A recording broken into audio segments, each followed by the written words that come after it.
Influencers Inc. Joining us today for this interesting conversation is Kamya Jani from Curly Tales. We've seen Curly Tales on our Instagram feeds and on our Facebook feeds as well. Thank you, Kamya, for joining us today.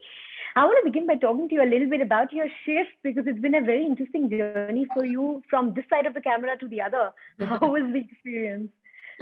Hi Priya, thank you very much for that wonderful introduction. It's been quite an eventful journey, I have to say. I started off being a journalist, writer actually, and then moving on to becoming a producer, and then camera-facing news anchor for good 6 years before I actually took the plunge, quit that job, and decided to follow my passion and started Curly Tales, which is all about food and travel. I'm personally, very enthusiastic about visiting new places, exploring new cuisines, and that's how Curly Tales was born. It's been about 4.5 years, and it's been quite a journey since then.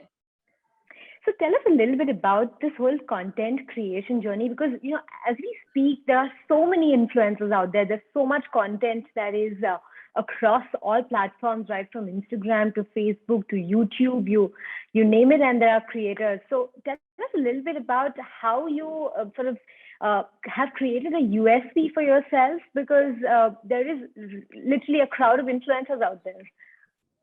No, absolutely. And I totally am with you when you say that the space is crowded. And what I call it is the Chandni Chowk of, the digital space, so to say, where everyone and all the vendors in this case would be influencers are calling for your attention. But how do you ensure that the audience is coming to you? So it is a very competitive space.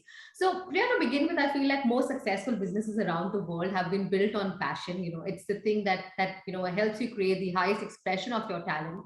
Your work is going to fill a large part of your life, and I've realized that the only way to have a great career is to do something that you truly love.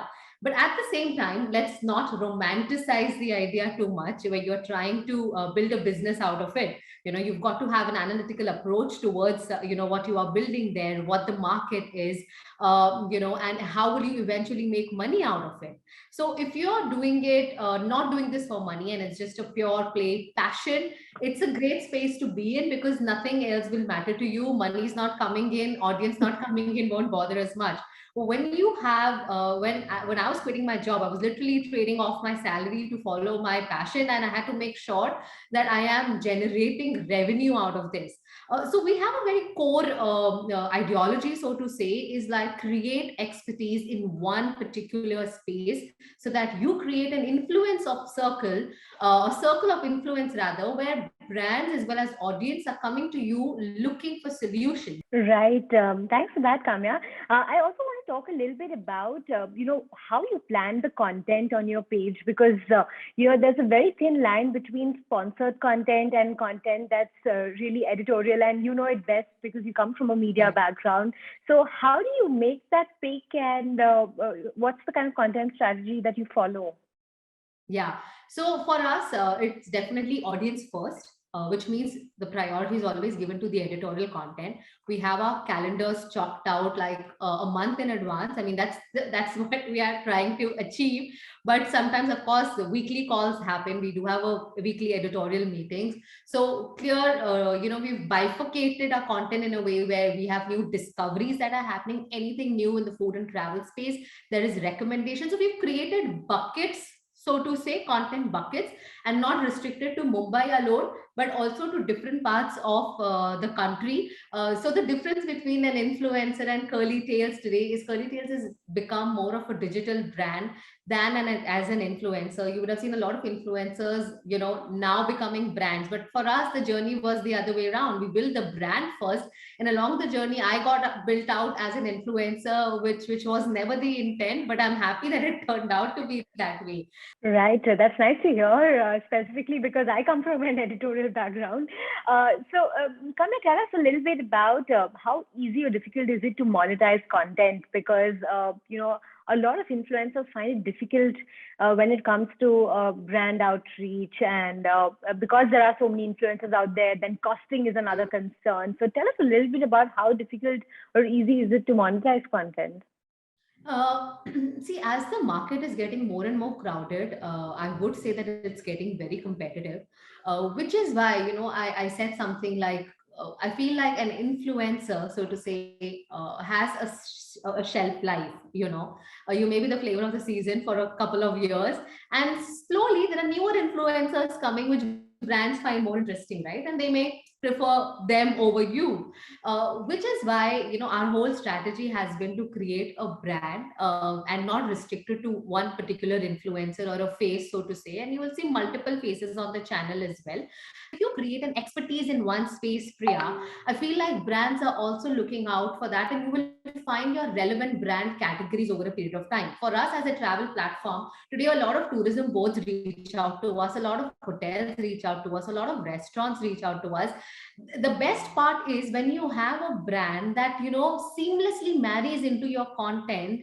The audience can't really tell whether it's editorial or whether it's paid content, and we also enjoy, vis-a-vis put a real estate brand. I mean, of course, we've got to pay salaries, we have to feed our stomachs, so we do these brand collaborations. We are happy with that. But of course, over a period of time, a brand will come to you for the audience, and which is why we need to ensure that we are keeping our audiences happy. So it is a bit difficult initially, and it takes, the journey is about 1 or 2 years long.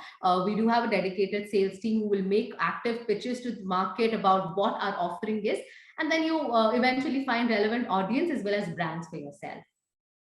So, Kamya, did the pandemic play much of a sport, specifically because you're in the travel and food space? Was that a difficult period? Definitely. I mean, it was a very difficult period. Because we had to sit at our homes, which we are not used to. So that was the biggest challenge for me, at least, because I've been always on the move. So I think for good 6 to 8 months, literally no travels happening. Hotels were shut, restaurants were shut. And the whole overall sentiment of the market, was a bit on the downside. So it did have a huge impact on us during that point of time. But what we did in that period, Priya, is to repackage or repurpose some of our old content.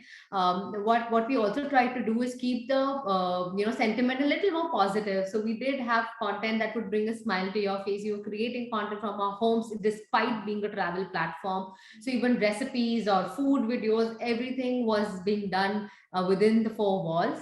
So it was a very challenging period, but I'm glad that we sailed through it. And now that markets have opened up, it's all been on an upswing.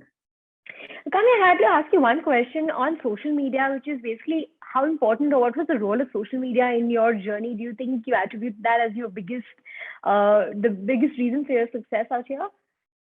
100%. I think social media has played a pivotal and a very important role in any influencer's journey. And in fact, Curly Tales always happens to be a Facebook first as a platform, because that's where we started, putting out our smaller 1 minute videos that we used to do earlier. I mean, it's all come back now in the form of reels, but that's where, we saw maximum success. And Facebook in specific has been very instrumental in our journey for Curly Tales. Moving on to, of course, Instagram and YouTube. But having said that, I also realized with TikTok being banned overnight, we also realized that social media cannot be the only platform through which you can sail for a long period of time. You've got to, create a platform where audience come to you. Like, social media has become like discovery. They will discover you there.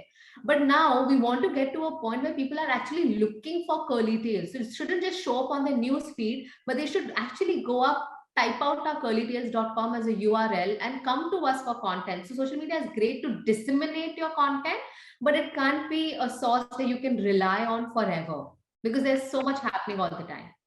Right, Kamya. On that note, I'm going to do a quick rapid fire with you. Are you ready? Sure. Okay. Okay. What's that one place from your travel diaries that you can never forget? I fell in love with Lisbon in Portugal, and I really want to revisit that place. Okay, as a food explorer, what is your absolute favorite food? I love pani puri. I can have it for breakfast, lunch, and dinner. Okay. Pick your preference, a beach vacation or a mountain vacation? Beach vacation. Okay. If you were given a choice between settling down in a place of your choice or traveling the whole world, which would you choose? Traveling the whole world. I mean, as a nomad, I think that's a very clear choice for me. Okay. Pick your preference, comfort food or experimental food. Comfort food. Okay. If not curly tails, what would have been an alternate handle that you would have picked for your channel? Sorry, what would be an alternate handle? What would be handle that you would have picked? Wow, that's tricky. Actually, I don't know, something to do with travel and food. A bit tricky, honestly. Yeah. Okay.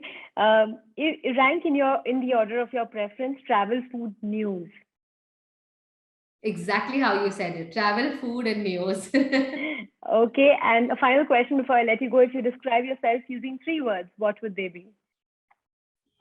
Fun, organized, and a traveler. Wow, that's a great rapid fire. Thank you so much, Kamya, for joining us today. It's really been a pleasure speaking with you. Thanks for your Thank time. you.